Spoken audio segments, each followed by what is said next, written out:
말씀해 가지고 기쁨이 넘치는 삶, 그런 제목으로 잠깐 동안 은혜를 나누려고 합니다.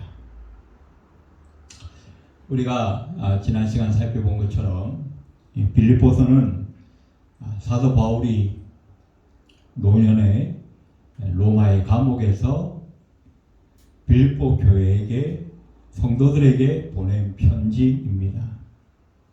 그런데 감옥에 갇혀 있음에도 불구하고 이 빌립보서의 큰 주제는 기뻐하라는 것입니다. 바울은 빌립보 교회 교인들이 모두 기쁨이 넘쳐서 기쁨이 넘치는 교회를 만들어 가기를 소망했던 것입니다.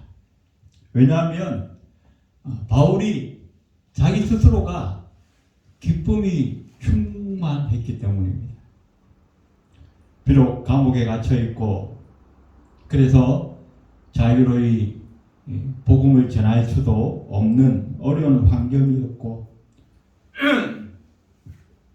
또 그의 사도권에 도전하여 자기를 비방하고 중상모략하는 반대 세력도 있었고 또 이제 현실적으로는 로마 감옥에 갇혀서 언제 이 사형 선고를 받고 형장의 이슬로 사라질 수밖에 없는 그런 위기 가운데 있었음에도 불구하고 그의 어려운 고난과 위기가 이 바울의 심령 속에 있는 주체할 수 없는 큰 기쁨, 이 즐거움과 넘쳐나는 이 기쁨을 감출 수가 없었어요. 그리고 그 모든 환경과 상황을 초월할 만큼 큰 것이어서 이것으로 말미암아 바울 자신이 기뻐할 뿐만 아니라 오히려 감옥 밖에서 이 바울을 염려하고 걱정하던 그 교인들을 향하여서 너희가 기뻐하고 즐거워하라. 너희가 기뻐하고 또 기뻐하라 라고 권면의 말씀을 주고 있는 것을 보게 됩니다. 그러면서 바울은 데살로니가 교인들에게는 기쁨이 생물처럼 솟아나서 즐거워하는 삶, 기뻐하는 삶, 그 삶을 사는 것이 하나님의 뜻이다라고까지 말씀하고 있습니다. 우리가 잘 아는 데살로니가전서 5장 16절에 보시면 항상 기뻐하라. 쉬지 말고 기도하라. 범사에 감사하라. 이는 그리스도 예수 안에서 너희를 향하신 하나님의 뜻이다라고 말씀하고 있습니다. 그럼에도 불구하고 우리 주변에는 이 기쁨을 잃어버린 채 신앙생활하는 성도들 또 그런 교회들이 많은 것 같습니다. 경직된 자세로 굳어진 얼굴로 예배하면서 그것을 경건이라고 착각하고 또 그것을 핑계대는 그런 모습이 우리 가운데 있지는 않은지 모르겠습니다. 또 교회 안에서 성도 간에도 교제를 하다가 실패해서 서로 조그마한 것 가지고 오해하고 서로 상처를 주고 반복하는 그런 기쁨을 잃어버린 모습들도 우리 주변에서 볼 수 있고 또 어떤 분들은 의무감으로 진정한 기쁨과 즐거움을 잃어버린 채 그저 할 수 없이 교회에 나와서 예배드리고 봉사하는 그런 모습들도 우리 주변에는 많이 있는 것 같습니다. 오늘 예배하는 우리의 모습은 어떠한지 하나님 앞에서 우리를 한번 점검해 볼 수 있기 바랍니다. 지금 진정 바울처럼 행복을 주체할 수 없어서 감사함으로 하나님께 예배하고 있는지 또 감사하여서 그 은혜를 다른 사람들에게 나누고 싶어서 전도하고 기쁨의 삶을 살고 있는지 우리는 한번 돌아볼 필요가 있을 것입니다. 만약 그렇지 못하다고 한다면 오늘 우리는 이 바울이 모든 환경과 어려운 여건 가운데서도 불구하고 그 기쁨을 주체할 수 없어서 자기가 기뻐할 뿐만 아니라 오히려 감옥 밖에 있는 교인들을 향하여서 기뻐하라고 외쳤던 그 비결이 무엇인지를 우리도 오늘 좀 배웠으면 좋겠습니다.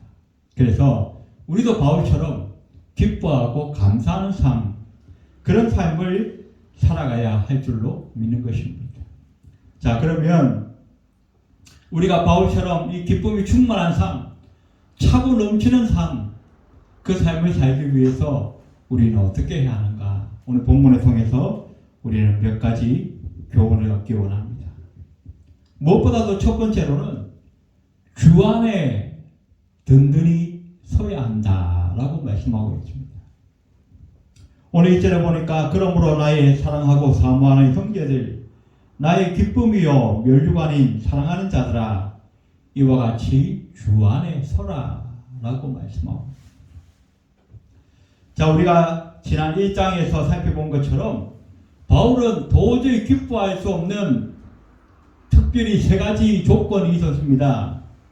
첫 번째는 감옥에 갇히게 된 그런 어려운 환경, 두 번째는 인간관계에 불화도 있었고, 무엇보다도 죄수의 몸을 입어서 이제 얼마 안 있으면 사형 선고받고 죽을 수 있는 그런 죽음의 위기까지도 이 바울의 앞에 놓여 있었습니다.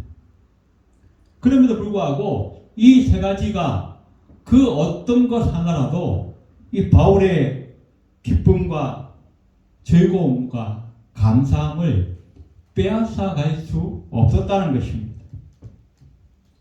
자신뿐 아니라 오히려 감옥 밖에 있는 그 성도들을 향하여 기뻐하고 기뻐하라고 외칠 수밖에 없었던 그 바울의 기쁨의 근거는 환경과 조건에 있지 않았다는 것을 이 바울의 고백을 통해서 우리는 배우게 되는 것입니다. 바울의 진정한 기쁨은 바로 예수 그리스도였습니다. 그리스도 안에, 예수 안에, 이런 단어가 이 빌립보서뿐만 아니라 바울의 모든 서신서들 가운데 수없이 반복되고 있습니다. 엔 크리스토스, 그리스도 안에, 주님 안에 있을 때에 우리는 진정으로 만족과 기쁨과 감사함과 즐거움을 누릴 수 있다라고 성경은 반복해서 우리에게 말씀하고 있습니다. 요한복음 15장 11절에 보니까 내가 이것을 너희에게 이름은 내 기쁨이 너희 안에 있어 너희 기쁨을 충만하게 하려 합니다 라고 말씀합니다. 주님은 기쁨의 근거가 되십니다. 그 주님이 우리 안에 계실 때, 내가 주님 안에 있을 때에 우리는 주체할 수 없는 그 기쁨을 누리게 되어진다라고 말씀합니다. 이 기쁨은 세상이 줄 수도 없고 세상이 알 수도 없는 것이라고 말씀하고 있습니다. 이것은 어떠한 외부적인 환경이나 조건에 근거하는 것이 아니라는 것을 성경은 우리에게 말씀해 주고 있습니다. 오늘 1절에 보니까 주 안에 서라. 바울은 4절에도 주 안에서 항상 기뻐하라. 내가 다시 말하노니 기뻐하라 라고 말씀하고 있습니다. 주 안에 있어. 우리는 그리스도 안에서 새로운 피조물이 되었습니다. 그 피조물의 가장 근본적인 그 증거가 무엇이냐면 우리가 기뻐하는 삶, 감사하는 삶, 즐거워하는 삶을 산 것인데 이것은 우리의 환경과 조건에 달려있지 않다는 것입니다. 바로 주님의 만남으로 인하여서 우리가 죄사함 받은 것에 대한 기쁨이요, 우리가 천국 백성이 된 것에 대한 즐거움이라는 것입니다. 누구든지 주님을 먹고 마시면 그 배에서 생수의 강이 넘쳐날 것이다 라고 주님은 말씀하고 있습니다.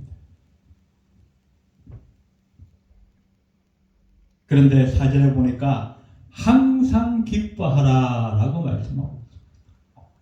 이것은 뭡니까? 우리가 주님과의 관계가 끊어졌다가 붙었다가 하는 것이 아니라는 것입니다. 외부적인 환경은 좋을 때도 있고 나쁠 때도 있고 우리를 힘들게 하거나 눈물 흘리게 할 때도 있지만 우리와 주님의 관계는 그 어떠한 상황 속에서도 끊어질 수 없고 변화될 수 없고 달라질 수 없기 때문에 그래서 바울은 로마서 8장에 보니까 세상의 그 어떤 피조물이라도 우리를 하나님의 사랑에서 끊을 수 없다라고 선포하고 있는 것을 우리는 보게 됩니다. 어떤 부잣집 노인이 말을 타고 길을 가다가 한 거지를 만났습니다. 그런데 이 거지가 좋아서 입을 해불레 벌리고 춤을 덩실덩실 추고 있는 것. 그래서 이 부잣집 노인이 아니 나는 돈이 많은 부자라도 별로 행복한 것이 없는데 저 거지는 도대체 뭐가 그리 좋아서 저렇게 입을 해불레 벌리고 춤을 추고 있는가. 그래서 물어보았습니다. 그랬더니 그 거지가 이렇게 대답을 했습니다. 내가 기뻐서 춤을 추는 이유가 세 가지가 있습니다. 첫째는 하나님께서 만물 중에 나를 하나님의 형상으로 지음받은 인간으로 창조해 주셔서 감사합니다. 두 번째로 나는 절름발이 붉지만 그래도 절름거리면서라도 걸어 다닐 수 있으니 감사합니다. 세 번째, 세상에서는 나를 부러워할 사람이 없겠지만 그래도 나는 죽으면 하나님과 영원한 천국에서 살게 되었으니 얼마나 감사합니까? 라고 하면서 춤을 추었다 라고 말씀하고 있죠. 기쁨이 충만한 삶, 즐거움과 희락이 넘치는 삶은 외부의 조건에 환경에 따라 있는 것이 아니다. 그것은 진정으로 우리가 주님과의 깊은 관계 속에 들어갈 때에 주 안에 있을 때에 비로소 가능한 것이다 라고 우리에게 말씀하고 있습니다. 오늘 예배하는 우리 모두가 주 안에 든든히 서는 저와 여러분이 되시기 바랍니다. 그래서 우리가 외부적인 환경이나 조건에 상관없이 우리에게 변함없이 흘러나오는 이 샘수로 말미암아서 날마다 기뻐하는 삶을 살아갈 수 있는 저와 여러분이 되시기를 주의 이름으로 축원합니다. 두 번째, 우리가 날마다 기뻐하는 삶을 살기 위해서는 좋은 인간관계를 유지해야 된다라고 말씀하고 있습니다. 오늘 2절 말씀을 보시면 내가 유오디아를 권하고 순두개를 권하노니 주 안에서 같은 마음을 품으라. 우리 인생의 기쁨을 빼앗아가는 것 여러 가지가 있겠습니다만 그 중에 하나가 이 잘못된 인간관계의 갈등이라고 우리가 볼 수 있습니다. 한때는 친밀한 관계로 서로 기쁨을 주고받고 서로 마음을 주고받던 이웃과 동료들이 때때로 사소한 문제로 인해서 갈등을 느끼고 또 서로 상처가 되고 등지게 될 때 우리는 인생의 큰 기쁨을 상실할 수밖에 없습니다. 평안을 잃어버리고 위로와 행복을 잃어버리게 되는데 그 중에도 우리는 무엇보다도 인간관계에서 오는 기쁨을 잃어버리게 되진다라고 우리는 경험하게 됩니다. 이것은 교회 생활에서도 예외가 아니어서 교회 안에서 같이 마음을 합하여서 서로 주의 일을 하겠다고 으쌰으쌰 하던 그런 성도들이 때로는 오해를 때로는 반목을 가지고 서로에게 얼굴을 붉히면서 돌아설 때에 우리는 신앙생활에 큰 기쁨을 상실할 수밖에 없는 것입니다. 이런 문제가 바울이 편지를 보냈던 그 빌립보 교회 안에서도 일어났습니다. 2절에 유오디아와 순두개는 아마 그 빌립보 교회에서 열심히 일하던 아마 이 여성 지도자들 중에 한 사람이었던 것 같습니다. 그런데 이들이 정확하게 어떤 문제인지는 모르지만 그 마음에 갈등을 만들어내는 그런 문제가 생겼고, 그것 때문에 서로 마음을 같이 하지 못하고 서로 반목하고 서로 마음에 갈등을 느끼는 그런 문제가 생겨서 두 사람뿐만 아니라 빌립보 교회 모두가, 또 심지어는 감옥 안에 있는 이 바울에게까지 그 소식이 들려져서 바울도 근심하게 되어졌다라고 말씀하고 있습니다. 자, 그렇다면 이 깨어진 관계를 회복하고 또 애초에 그 좋은 인간관계를 계속 유지해 갈 수 있기 위해서 우리는 무엇을 해야 하는가? 오늘 5절에 바울은 이렇게 얘기합니다. 너희 관용을 모든 사람에게 알게 하라. 주께서 가까우시니라. 여기 관용이란 말, 이 에피에이케스, 이 말은 부드러운 절제, 그런 의미를 갖고 있습니다.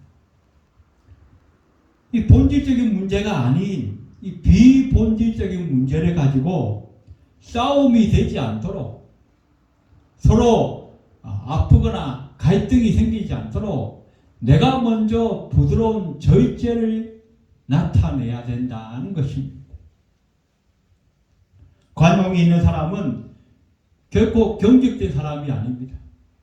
늘 온유함과 부드러움을 가진 사람입니다. 그래서 바울은 어떻게 해요? 우리가 친한 사람들끼리만이 아니라 모든 사람들을 향하여서 관용을 베풀라라고 말씀하고 있습니다.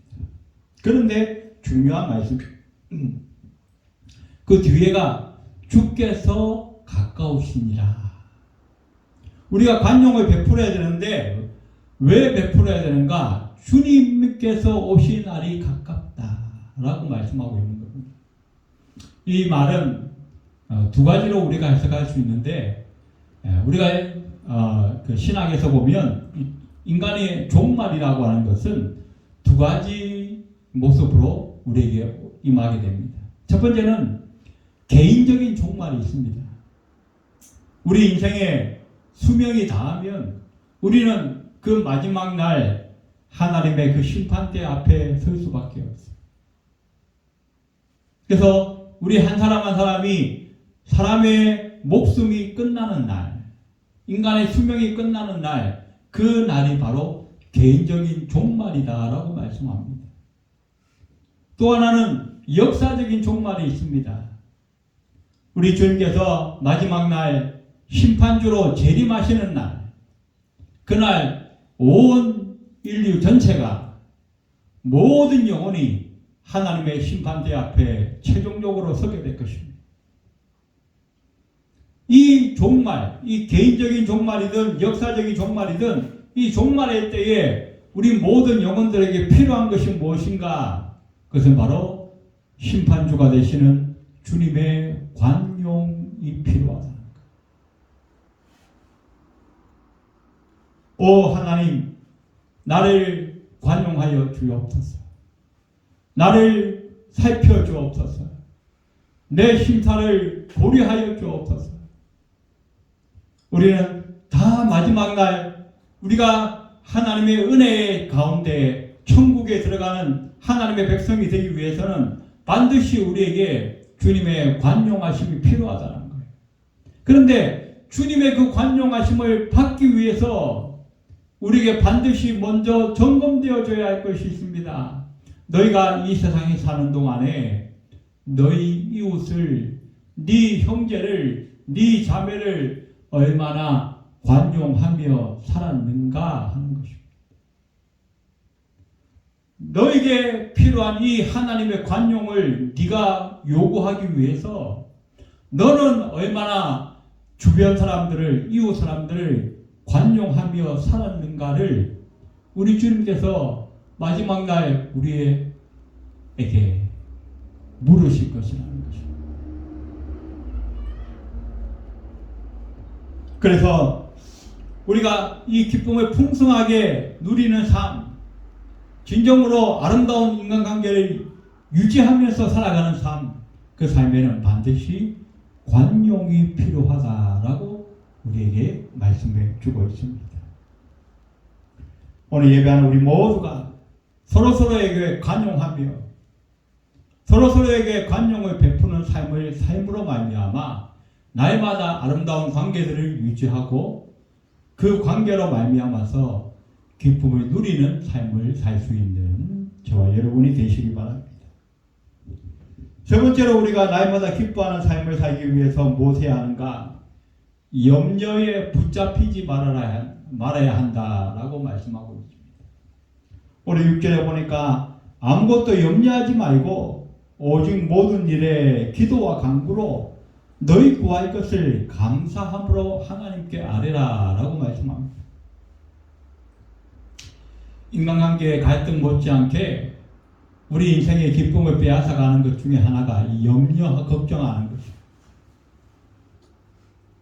염려라고 하는 이 단어, 맵린나오,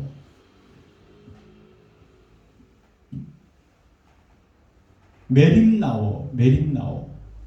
이 단어는 마음이 나누어진다. 그런 의미를 갖고 있습니다. 마음이 한쪽으로 모여지지 못하고 이쪽으로 갔다가 저쪽으로 갔다가 절반쯤은 이쪽 마음이고 또 절반쯤은 저쪽 마음이고 이럴 때에 어떻게 해요?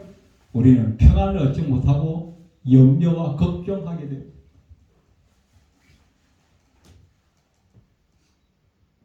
그러나 그 염려 때문에 우리의 문제가 해결되어지는 것이 아니라는 것입니다. 주님은 세상에 계실 때 말씀하기를 너희가 염려함으로 그 키를 한 자나 더 할 수 있느냐? 우리의 키가 한 자나 더 할 수 있느냐? 그런 의미가 아니라 여기서 말씀하시는 키라고 하는 것은 우리의 생명 수완을 말씀하고 있는 거예요. 우리가 염려한다고 해서 하루 더 살 수 있는 게 아니에요. 우리가 염려한다고 해서 그 문제가 제대로 해결되어지는 게 아니라는 거예요. 성경적인 처방은 무엇입니까? 염려할 모든 것을 기도로 바꾸라는 것입니다. 오늘 6절 말씀을 다시 보시면 아무것도 염려하지 말고 nothing, 염려하지 말아야 할 것은 nothing, 아무것도. 그 뒤에 보면 모든 일에 기도로 그렇게 말씀하고 있습니다. everything, nothing과 everything이 나와요. 우리가 염려할 것은 아무것도 없다는 거예요. 그러나 그 모든 것을 어떻게 해요? 기도하라고 말씀하고 있습니다. 그래서 우리가 염려할 거리가 생기면 어떻게 해요? 그 염려할 거리를 기도할 거리로 만들어라.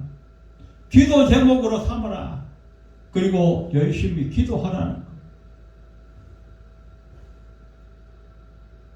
우리가 기도할 때에 그 문제가 해결되어질 줄로 믿습니다. 우리가 기도할 때에 우리의 삶의 문제는 해결되어지고 하나님의 역사가 일어나는 줄로 믿는 것입니다.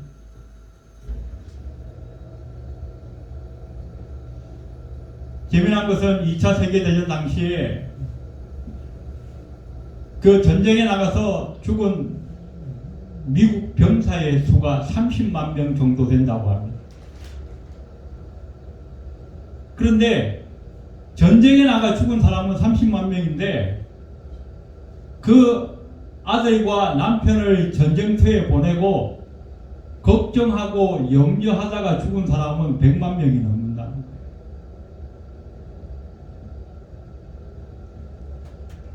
지난 세기 강철왕으로 불렸던 카네기라고 하는 사람은 이런 얘기를 했습니다. 자기는 보통 사람보다 일의 능률이 3배나 높다라고 그 말씀합니다. 그 비결이 무엇인가 물어봤더니 다른 사람들은 일하기 전에도 염려하고 일하면서도 염려하고 일하고 나서도 염려하는데 나는 일하는 동안만 염려하기 때문이다. 그렇게 재미난 이야기를 했습니다.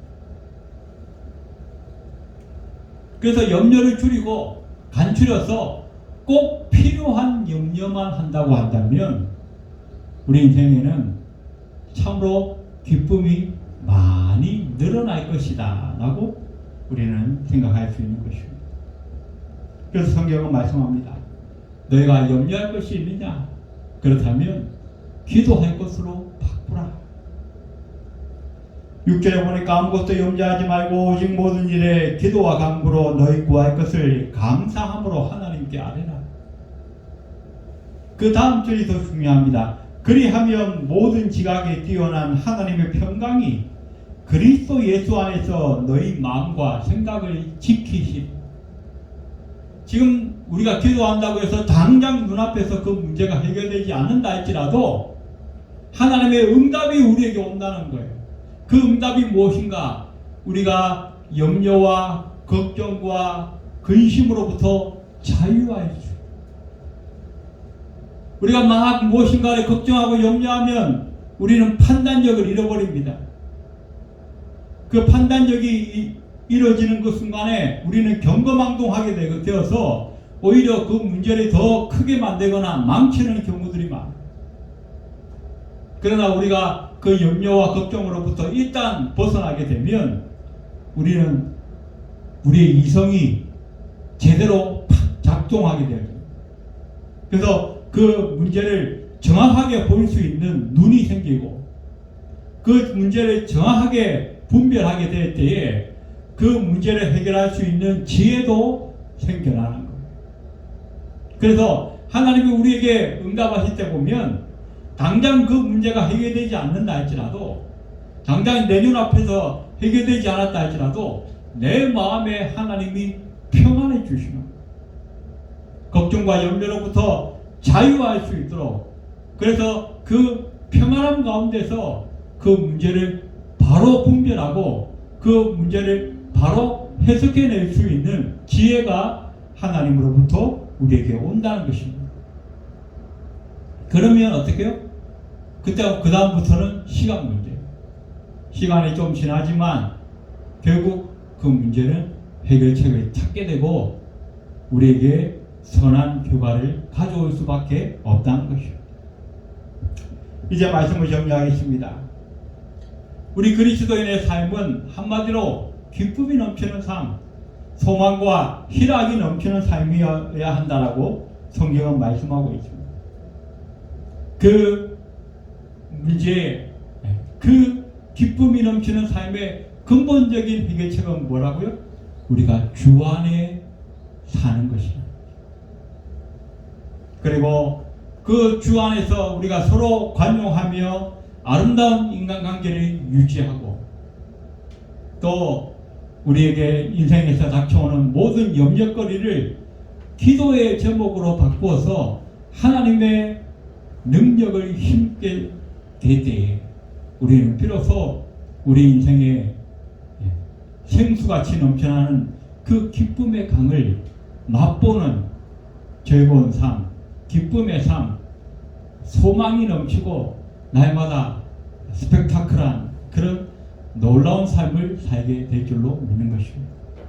우리 남생에 날마다 오늘 이 말씀을 늘 기억하면서 우리가 주 안에서 관용하고 기도하면서 날마다 기뻐하는 삶을 살아갈 수 있는 저와 여러분이 다 되시기를 주의 이름으로 축원드립니다.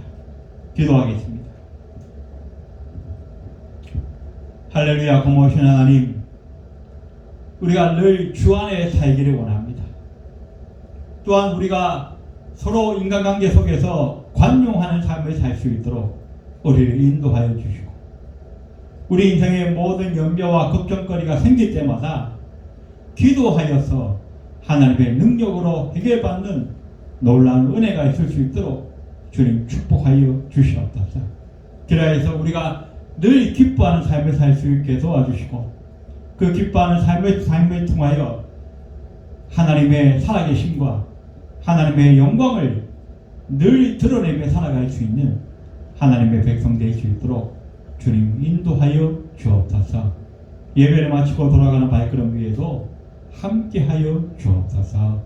예수님의 이름으로 간절히 기도드리옵나이다. 아멘.